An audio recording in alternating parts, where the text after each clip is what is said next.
This interview is brought to you by First Majestic Silver Corp., one of the world's purest and fastest growing silver mining companies. Welcome back to Cambridge House Live. I'm Vanessa Collette here at the Canadian Investor Conference, Vancouver, and I'm pleased to be joined by Brent Cook, the author of Exploration Insights. It's great to see you again, Brent. Glad to be here. Now, Brent, what surprised you this year? That plant behind me isn't a pot plant. It's very realistic. Yeah. Well, this is, it used to be a resource conference. Right now, I think I counted about 20 pseudo-resource companies, and really out of that, there's 15 that are probably serious, and 2 that actually have a market cap above $20 million. So the other 90-odd exhibitors are, marijuana, health food, high-tech, phones, that sort of thing. So we're bouncing along bottom. This is what the bottom looks like in the resource sector. Right. These guys are struggling. Right. So it's a good indicator, if anything, that we're really at the bottom. I think we're bouncing along Right. bottom for sure. I mean, I'm not going to predict when we actually hit it. I've been negative for the past 3, almost 4 years now. To be honest, I'm a little bit positive. I think now is the time to start slowly identifying the projects and the companies that really have value and start accumulating them. So is that what you're doing at the moment? Yes, definitely. So you pretty much see that the valuations are probably at the lowest they'll be? No, I don't think that. I think there's a lot of companies that can still go a lot lower, and certainly the market can go lower. But I don't know where that's going to be. And if I can pick a company that's got, a resource that I can put some value on, and we can buy it for less than that value, plus they've got enough cash in the bank to last 2 years and they're doing good work. I don't know how much cheaper it's going to get, but that's good enough for me. It just seems like every company here, in the sector is on sale. So, how do you pick the winners, and how do you know, just by going off the management team and asset, which ones are going to stand the test of time? Yeah, well, we're looking for mines. So number one to me is the project. Does it make sense? Is it realistic? Is their exploration thesis realistic? Mm-hmm. If they've got a resource, does that resource really make money? Not based on some PEA, but Right. based on what you read through the PEA and throw in your own numbers and say, okay, this actually works. This will be a good deposit.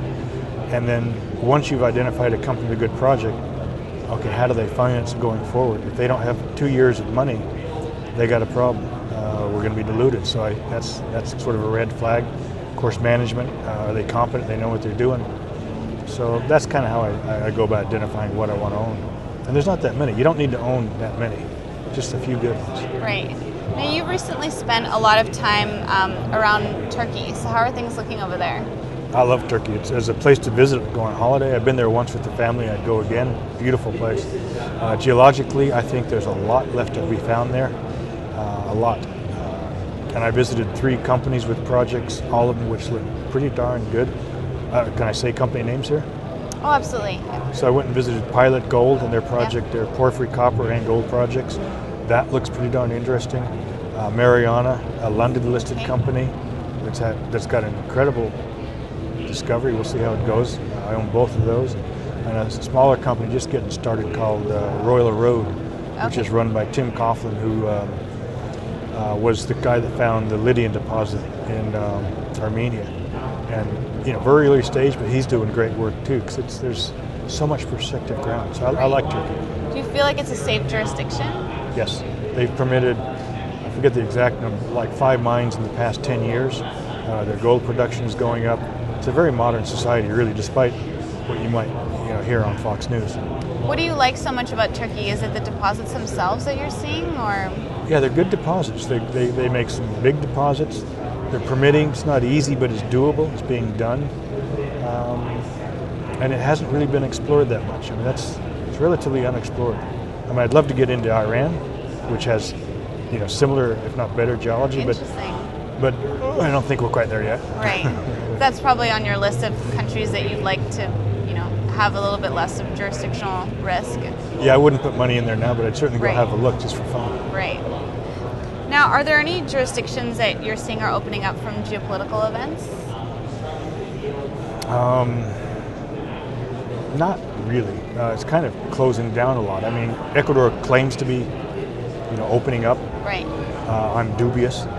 Mongolia claims to be opening up. We'll see how that goes. Indonesia is not. Turkey is. I think Serbia is good, depending on where you're at. The Scandinavian countries I rank them very high as a place to explore. Are there any other jurisdictions aside from Iran that you kind of wish that mining companies could go there and explore? Afghanistan. I mean, it'd be lovely to go explore in Russia, but I wouldn't sink a dime of my money into that place. Right. Maybe I'm wrong, but I don't need that much risk.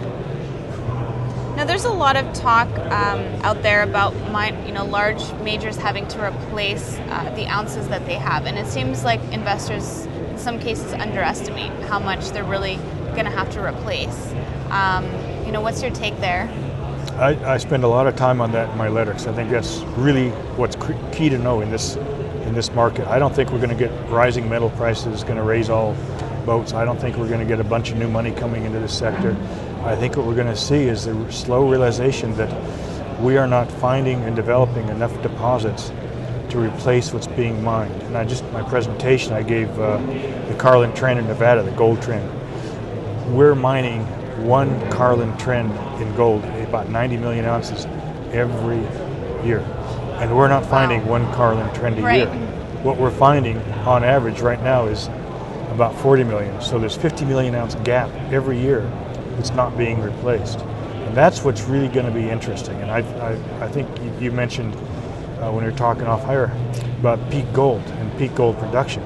And most of the data shows that this year and next, gold production is going to start going off. Discoveries are already down. So that's not going to be replaced rapidly. So that's what's interesting. It's that gap. It's that demand that's going to come that I want to be positioned for.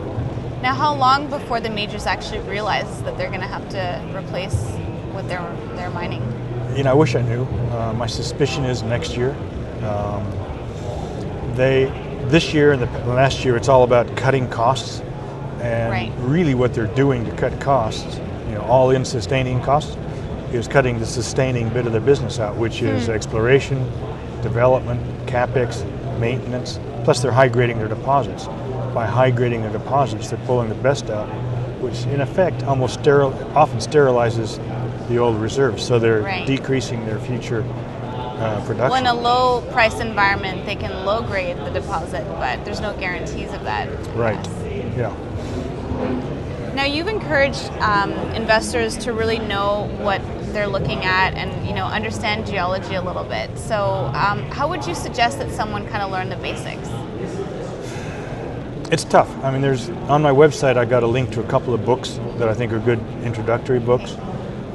This is not an easy industry to understand, because you got geology, you got metallurgy, you got geochemistry, you got geophysics, then you got the geopolitics of it, the environmental side of it. It is not something that someone, I think, can really walk in and understand. And I don't think I think if you're really going to get serious in this, you need someone to help you, someone who knows the industry, not someone who